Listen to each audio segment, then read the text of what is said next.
QuickBooks Pro Plus Desktop 2022 OneNote Presentation Chart of Accounts. Let's get into it with Intuit's QuickBooks Pro Plus Desktop 2022. If you have access to OneNote, would like to follow along, not required to, but if would like to, icon left-hand side, topic introductions, 1580 Chart of Accounts. Take a look at the Immersive Reader tool, topic introductions, also in the text area, same name, same number, but with transcripts that can be translated into multiple different languages, listened to or read in them.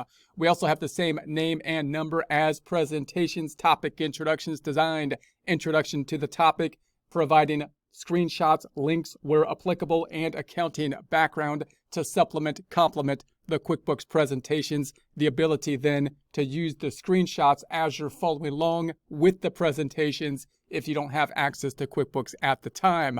Closing the icon on the left-hand side, we're looking at the chart of accounts, first screenshot being that home page. You could get to the chart of accounts on the home page. I typically like going to the lists drop-down to do so.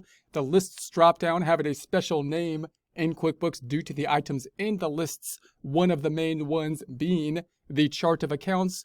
The chart of accounts is really important to understand because it's the background on which everything will be built, meaning every item that we're going to put in terms of the forms on the home page, bills, checks, invoices, sales receipts, will be then using or charging items to an account with a journal entry type of process for the transactions. Those accounts will be given in the chart of accounts, typically done or set up when we start a new company file, which we will do in the second half of the course from scratch, setting up the new chart of accounts as we go. Oftentimes, QuickBooks helping us out with that process by giving us a basis chart of accounts, which will be dependent upon the industry that we are in. Main thing you want to understand are the account types, because that's going to be the ordering of the accounts. Basically, it's going to be the balance sheet on top of the income statement with more detail in the account types. From there, we'll go into those in more detail in the presentation. Also note that we have account numbers here. By default, account numbers are off. Account numbers can be a little bit more confusing, but they also give you more control. If you want to turn them on, you go to the Edit drop-down, the bottom of it being Preferences, the Accounting tab, Company Preferences. You're looking at the account numbers there. It's off by default. You can turn them on if you want the more functionality of them.